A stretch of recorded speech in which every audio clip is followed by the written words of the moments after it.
Hello बच्चों, आप लोग कैसे हैं? उम्मीद करता हूं कि अच्छे होंगे और अच्छे नॉलेज लेने के लिए हमारे बायोलॉजी पूरी क्लास को देख रहे हैं। जी हाँ दोस्तों, जैसा कि आपको पता है पिछले कुछ दिनों से हमारी क्लास लाइव चल रही है और हमारे जितने भी बायो के स्टार जो हमें देख रहे हैं।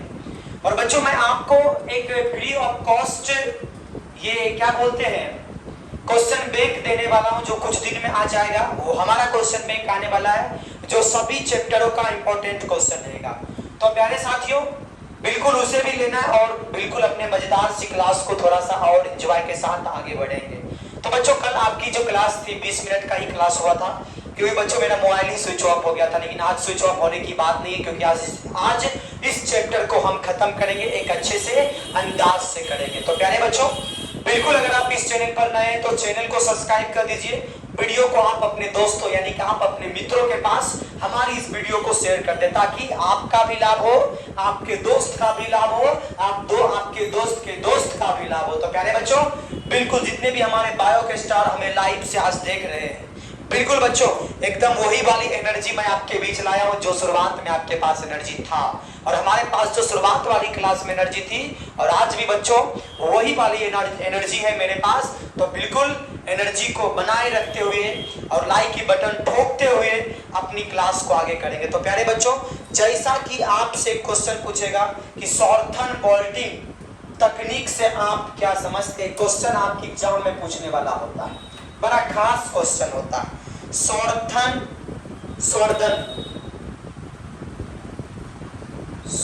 बोल्टिंग, मैं क्या बता रहा हूं बच्चों? सॉर्थन बोल्टिंग तकनीक।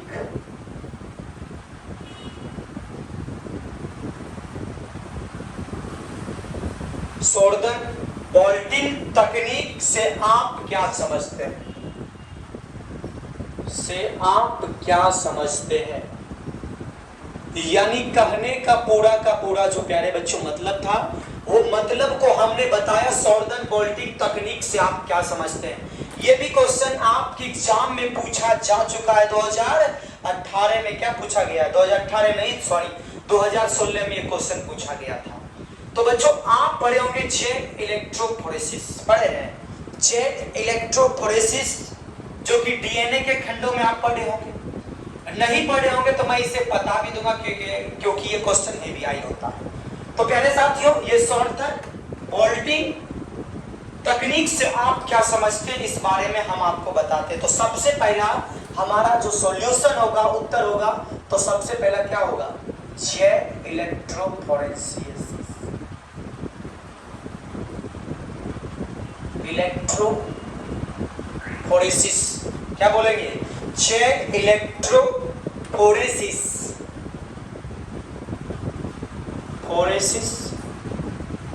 जेट इलेक्ट्रोफोरेसिस द्वारा डीएनए खंडों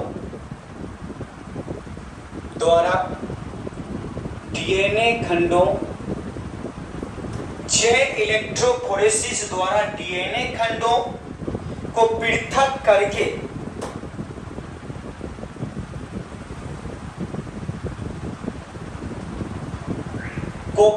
करके क्या किया जाता है? नायलॉन पर स्थानांतरण किया जाता है, स्थानांतरण कर लिया जाता है। नायलॉन पर स्थानांतरण किया जाता है। नायलॉन पर क्या किया जाता है बच्चों? स्थानांतरण किया जाता है। और चिन्हित किया जाता है किससे? इसमें जो चिन्हित किया जाता है VNTR, ठीक है ना? आप इसका कमेंट कर कीजिए। तो अगर आप लोग पढ़े हैं तो इसे कमेंट कीजिए, नहीं पढ़े हैं तो आप गूगल से देख के हमको जल्दी कमेंट कीजिए, समझ गए ना? जिससे चिन्हित VNTR प्रोब चिन्हित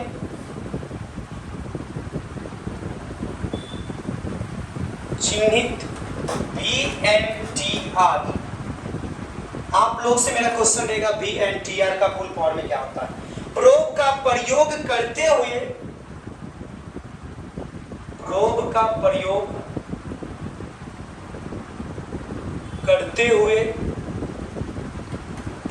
प्रयोग क्या होता है बच्चों? प्रोब का प्रयोग करते हुए संकरण करते हैं। संकरण करते हैं। प्रोब का प्रयोग करते हुए प्यारे साथियों क्या करते हैं? संकरण करते हैं। उसके बाद बच्चों इसमें जो बोला गया हमें, तथा एक्सरे फिल्म व एक्सरे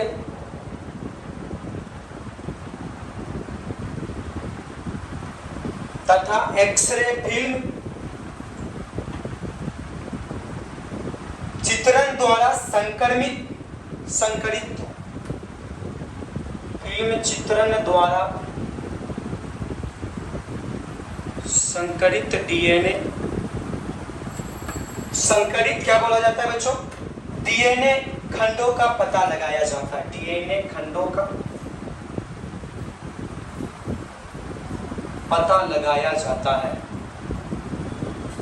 आज हमारा ये क्लास जो होगा बच्चों, लास्ट वाली जो क्लास होने वाली है आज हो जाएगा। और इस तकनीक को ही क्या बोलते हैं? सॉर्दन वोल्टिंग कहा जाता है। तो इस तकनीक को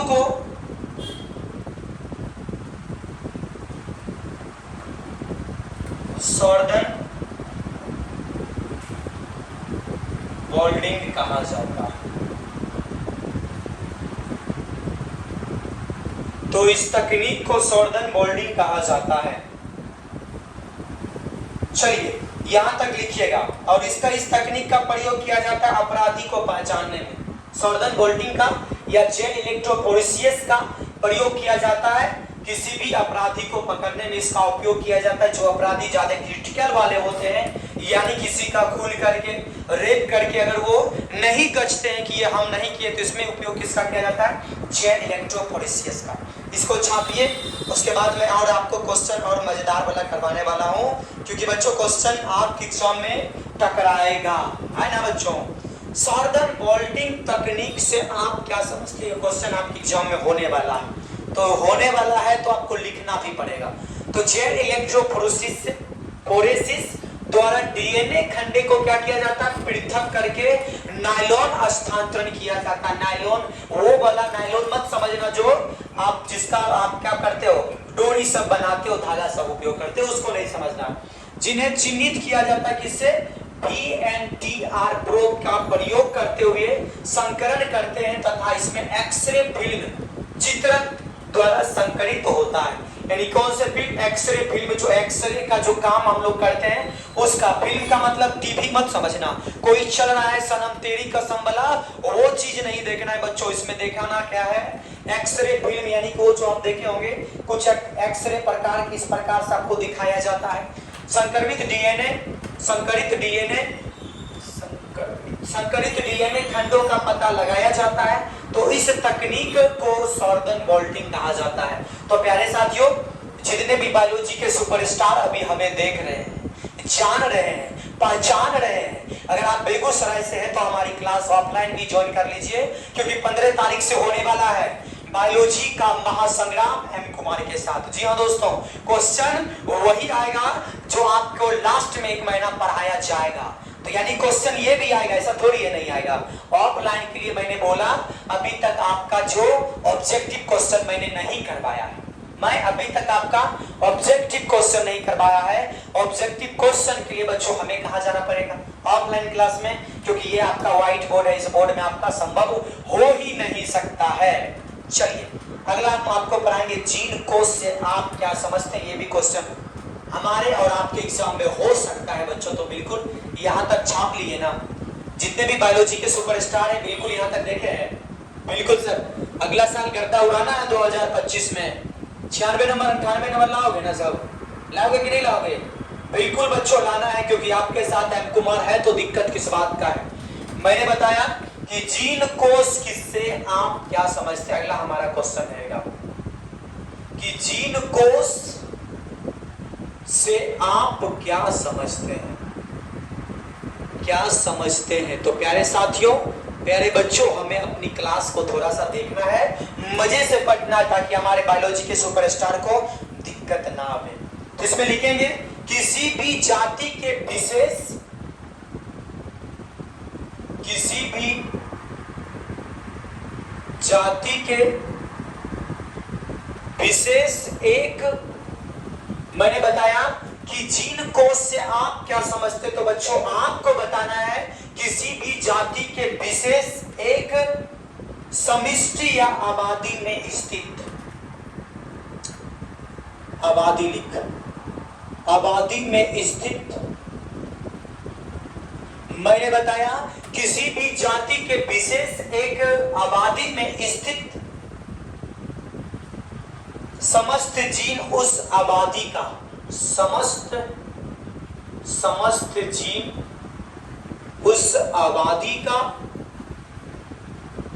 समस्त जीन उस आबादी का जीन कोश कहलाता है। प्यारे बच्चों क्या कहलाता है? जीन कोश कहलाता है।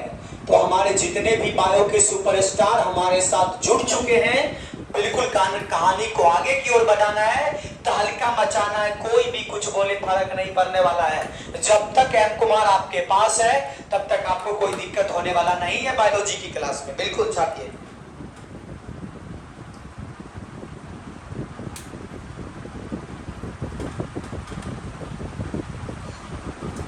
उसके बाद इससे लिखने के बाद लिखेंगे पेलिड्रोम्स पर संक्षिप्त टिप्पणी लिखें।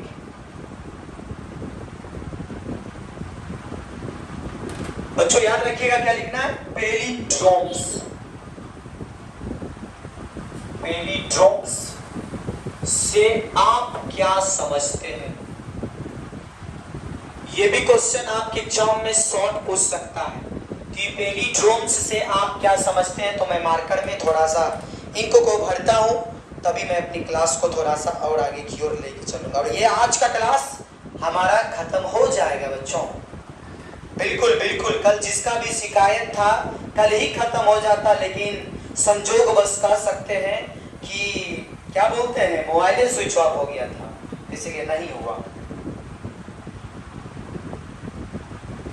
चलिए सबसे पहले पेलिड्रोम्स होता क्या है, तो बच्चों इसको लिखेंगे। ये वर्णों के समूह कहे जाते हैं, ये वर्णों के समूह कहे जाते हैं। मैंने क्या बताया? ये किसके समूह कहा जाता है बच्चों? वर्णों के समूह कहे जाते हैं जो आगे और पीछे की तरफ से, जिसे आगे या पीछे, जिसे बच्चों मैंने क्या बताया? आगे या पीछे तरफ से पढ़ने के लिए एक शब्द ही बनता है, जिसे आगे या पीछे तरफ से पढ़ने में एक ही शब्द,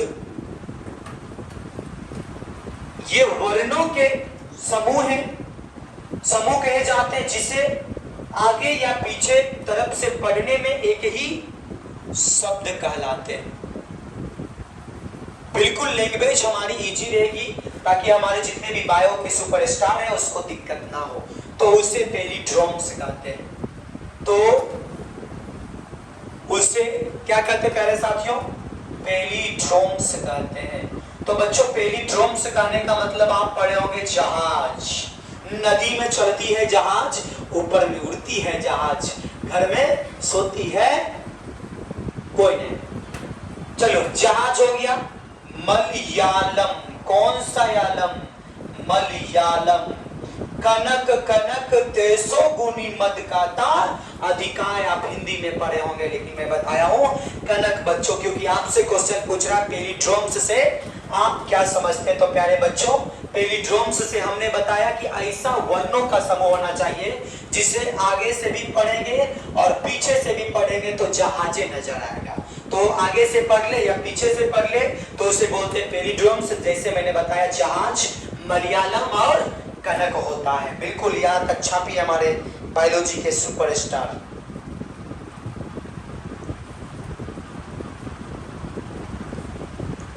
देखिए यहां तक सभी।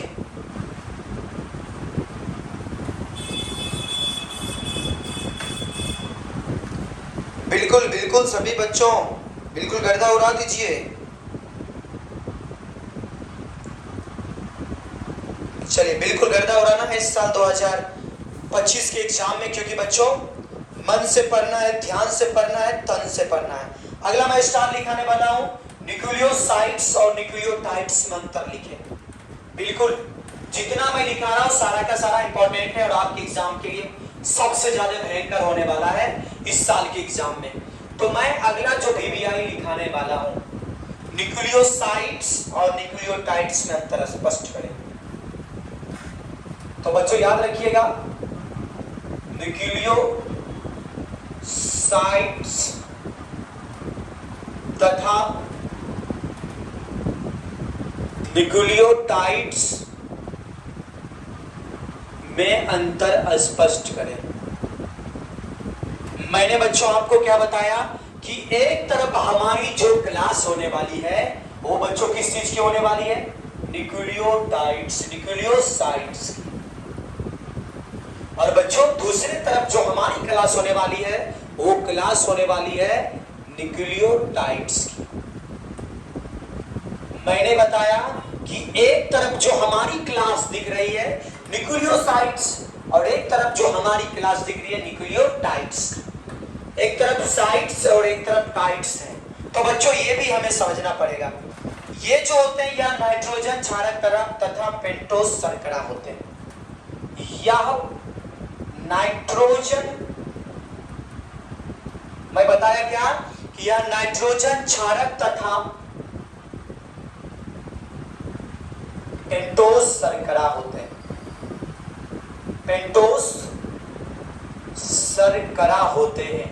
अगर किसी को हमारी ये क्या बोलते हैं पेंटोस यहाँ लिखा हो भाई साहब, इतना भी कंफ्यूज मत हो आप लोग, पेंटोस शर्करा होता है। तो बच्चों कहने का मतलब मैं जो आपको बता रहा हूं दैट मीन्स, हाँ इंग्लिश वाले भैया ऐसे ये बोलेंगे that means, that means, that means.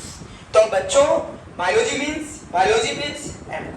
चलिए समझते हैं, यानी कहने का मतलब न्यूक्लियोसाइड्स जो होता है वो नाइट्रोजन क्षारक तथा पेंटोस शर्करा का होता है।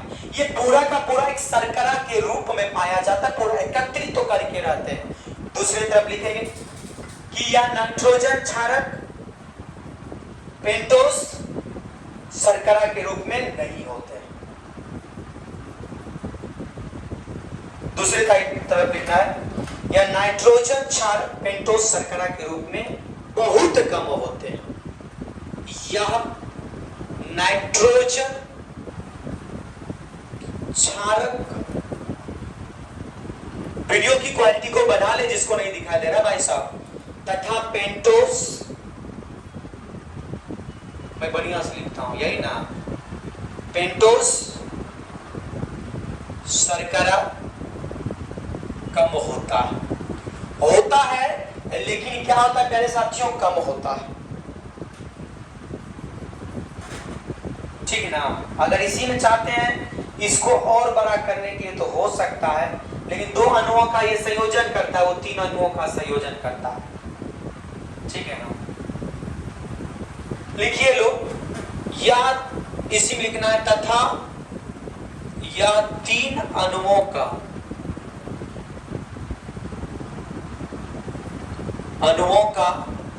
संयोजन करता है। लिखिए क्या हो, यह नाइट्रोजन क्षारक तथा पेंटोस शर्करा कम होता है तथा यह तीन अणुओं का संयोजन करता है।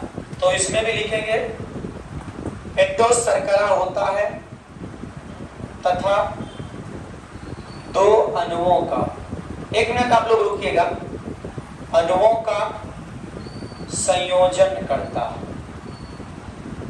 कितना अणु? दो अणुओं का क्या करता है? संयोजन करता है। और इसमें तीन अणु आया तो फास्फेट भी लिख लेंगे। फास्फेट, पेंटोस शर्करा, इसको हटा देते हैं तो तथा यह तीन अणुओं का संयोजन करता है। क्योंकि मैं जो वो लिखा था इसमें तीन अणु कह रहा था तो तीनों का नाम लिखते, पहला है नाइट्रोजन क्षारक, फास्फेट, पेंटोस शर्करा, ये तीन अणु हुआ। इधर है नाइट्रोजन क्षारक, पेंटोस शर्करा, दो हुआ। अब ठीक, अब थोड़ा मस्त लग रहा है देखने में भी, थोड़ा पढ़ने में भी। अगला लिखिएगा, इनका स्वभाव क्षारीय होता है। ये बच्चों स्वभाव में जो लिखते हैं, इनका जो बच्चों स्वभाव होता है, कौन सा भाव? स्वभाव क्या होता है बच्चों? क्षारीय होता है। इनका स्वभाव प्यारे बच्चों क्या होता है? क्षारीय होता है। लेकिन साथियों इनका स्वभाव जो होता है, प्यार से बोले तो जय माता दी, इनका स्वभाव अम्लीय होता है। अब कहने का मतलब एक तरफ खट्टो लगता है, एक तरफ मीठो न लगता है। लगता है कि नहीं लगता है? बताओ, लगेगा ना। तो सर कहने का मतलब होता है एक तरफ क्षारीय होगा तो एक तरफ अम्लो न होगा, होगा ना हो। चलिए उसके बाद ये न्यूक्लियोटाइड्स के घटक होते हैं, इसमें क्या लिखेंगे? ये न्यूक्लियोटाइड के घटक होते हैं। न्यूक्लियोटाइड के प्यारे बच्चों क्या होते हैं?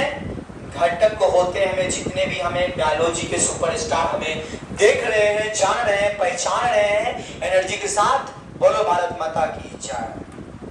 उसके बाद ये न्यूक्लिक अम्ल ऊर्जा वाहक का घटक होता है। ये ऊर्जा वाहक का घटक होते हैं। ये ऊर्जा वाहक का क्या होता है बच्चों?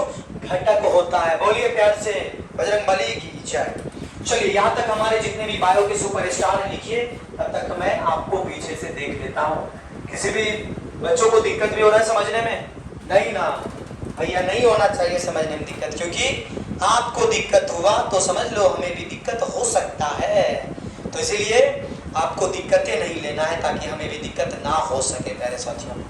चलिए एकदम से गर्दा मचा के अपनी क्लास को और आरंभ करेंगे। थोड़ा सा लिखिए, पहले स्क्रीनशॉट लीजिए भैया, थोड़ा भैया स्क्रीनशॉट लीजिए, उसके बाद मैं आपको थोड़ा सा। तो आज की चैप्टर हमारा खत्म हुआ और चैप्टर नंबर कल जो चलने वाला चैप्टर नंबर 6 चलेगा। जहां तक मैंने आपको पीवीआई बताया है और जहां तक आपने देखा है, तो देखने के साथ साथ बच्चों याद भी करते रहिए, क्योंकि वो एग्जाम की जो घड़ियां आने वाली वो बड़ा नजदीक आने वाली है। तो इस एग्जाम की घड़ियां को नजदीक बनाने के लिए, बेस्ट बनाने के लिए मस्त वाली तैयारी करना है, क्योंकि आपके लिए तैयारी आपका एग्जाम करवाएगा बच्चों। दीपावली नहीं मनाना है, बनाएंगे। छठ पूजा नहीं मनाना है बच्चों, क्योंकि अब सारा का सारा मान लो क्वेश्चन आउट आपके पास आ गया है। दिक्कत नहीं होगा, पढ़िए मन से, समझ गए ना। तो फिलहाल मिलते हैं नए चैप्टर की ओर अगले दिन, अगले क्लास में, अगले एनर्जी के साथ। तो बच्चों आज की सेवाएं समाप्त, मिलते हैं नेक्स्ट डे नेक्स्ट प्लान के साथ। तब तक के लिए गुड नाइट बच्चों। बिल्कुल जितने भी हमारे बायो के स्टार हमें देख रहे हैं सभी बच्चों को गुड इवनिंग, गुड नाइट। अरे भाई साहब गुड इवनिंग तो हो गया था, गुड नाइट। बिल्कुल बच्चों।